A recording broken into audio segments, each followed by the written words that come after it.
Nuclear वार का दावा सिर्फ ख्याली नहीं है, अब तो कयामत की घड़ी ने भी खतरे का अलार्म बजा दिया है। इसमें आप समझिए यूक्रेन युद्ध को कितना ज्यादा खतरनाक रोल जो है वो माना जा रहा है। क्या आधी रात को धमाका तय है? न्यूक्लियर वॉर की टिक-टिक क्या इशारा करती है, ये इस स्पेशल रिपोर्ट के जरिए हम आपको दिखाते हैं, जिसमें आपको सब कुछ मालूम है।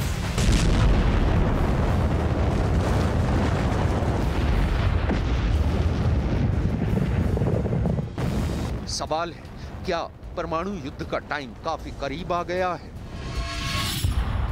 कीव में 425 न्यूक्लियर शेल्टर का बनना, अमेरिका के एनएसए का रूस से बातचीत और अब डूम्सडे क्लॉक की वार्निंग ने वैज्ञानिकों की नींद उड़ा रखी है। बुलेटिन ऑफ एटॉमिक साइंटिस्ट्स ने एक चेतावनी से भरा लेख प्रकाशित किया है, जिसकी हेडलाइन ही है नो वेयर टू हाइड, यानी छिपने के लिए कोई जगह नहीं।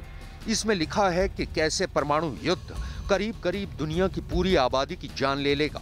इस लेख में संपादक फ्रैंकोइस डियाज मॉरिन ने लिखा है, स्पष्ट रूप से यूक्रेन में युद्ध के साथ हम अभी भी चिंतित हैं कि दुनिया परमाणु युद्ध में सो सकती है। फ्रैंकोइस डियाज मॉरिन का इशारा साफ तौर पर कयामत की घड़ी की तरफ है, जो 1947 से काम कर रही है। ये घड़ी बताती है कि दुनिया पर परमाणु हमले की आशंका कितनी अधिक है। इस बार सुई का कांटा 75 साल के इतिहास में सबसे अधिक खतरनाक मुकाम पर बताया गया है। 1953 में अमेरिका और रूस के शीत युद्ध के दौरान भी इसका कांटा आधी रात से 120 सेकंड दूर रखा गया था, लेकिन पहली बार घड़ी का कांटा 120 सेकंड से भी कम होकर 100 सेकंड पर पहुंच गया है। The bulletin of the atomic scientists के वैज्ञानिक रॉबर्ट रोजनर के मुताबिक 1949 में जब रूस ने पहला परमाणु बम RDX-1 का परीक्षण किया और दुनिया में परमाणु हथियारों की दौड़ शुरू हुई, उस वक्त आधी रात से 180 सेकंड का फासला था।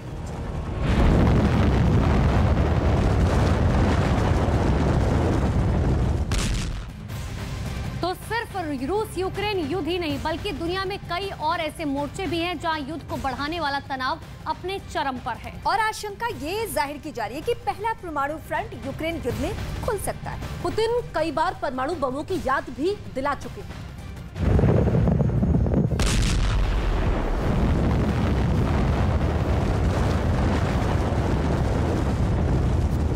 परमाणु बम को बनाने की शुरुआत सबसे पहले अमेरिका ने सेकेंड वर्ल्ड वॉर के दौरान की थी।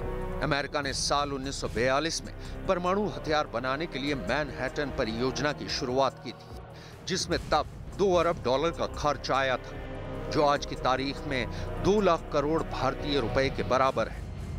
फिर रूस, ब्रिटेन और फ्रांस जैसे देश एटॉमिक होड़ में शामिल हो गए। अगर दुनिया के परमाणु बमों की तादाद को ग्राफ के जरिए समझने की कोशिश करें तो साल 1945 में 2 एटम बम से बढ़कर साल 1985 में कोल्ड वॉर के आखिरी दौर में पूरी दुनिया में परमाणु हथियारों का जखीरा टॉप पर था। उस वक्त एटम बमों की तादाद 66,449 तक पहुंच गई थी।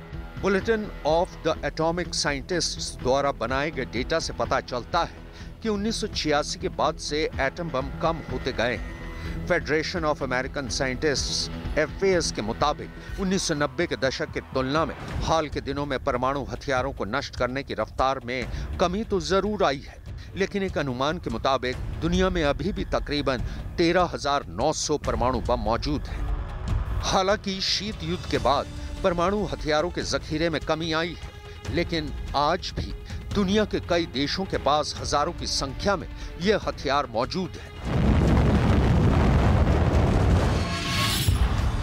FAS यानी फेडरेशन ऑफ अमेरिकन साइंटिस्ट के मुताबिक 3,600 एटमी हथियार मिसाइलों पर लगाए गए हैं और ये सैन्य बलों के नियंत्रण में है।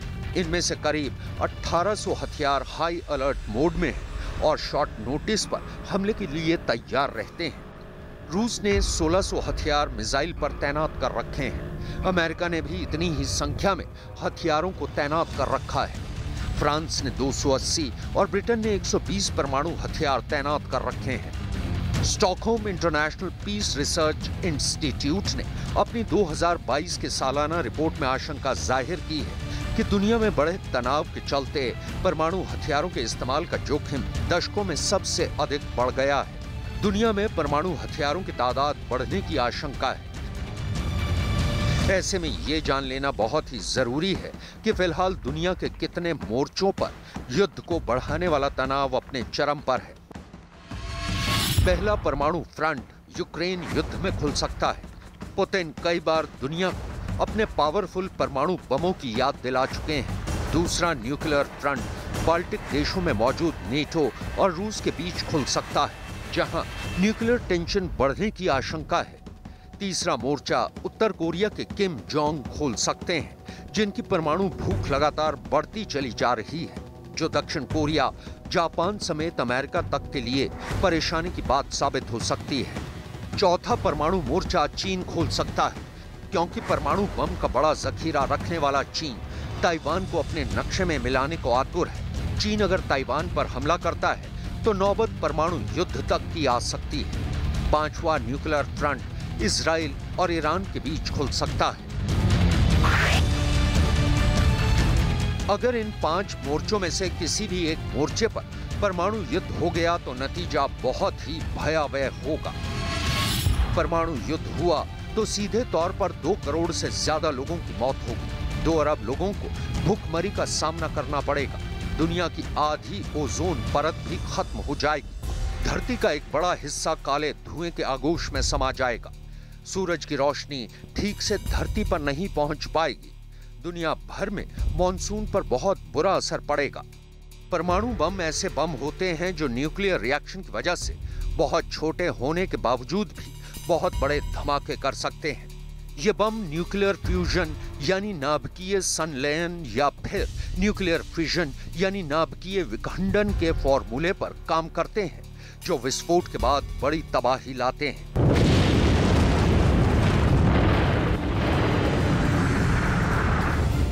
अगर परमाणु बम फटा तो दुनिया की तस्वीर पूरी तरह से बदल जाएगी।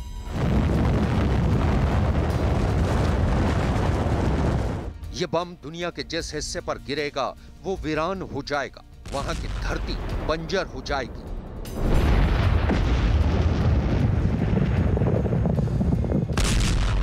अगर न्यूक्लियर वॉर हुई तो उसके आगे यूक्रेन युद्ध के ये धमाके भी बहुत छोटे साबित होंगे, क्योंकि वो धमाका इससे कई गुना बड़ा होगा, जोरदार होगा, क्योंकि न्यूक्लियर बम से बड़ा धमाका करने वाला बम अभी बना ही नहीं है।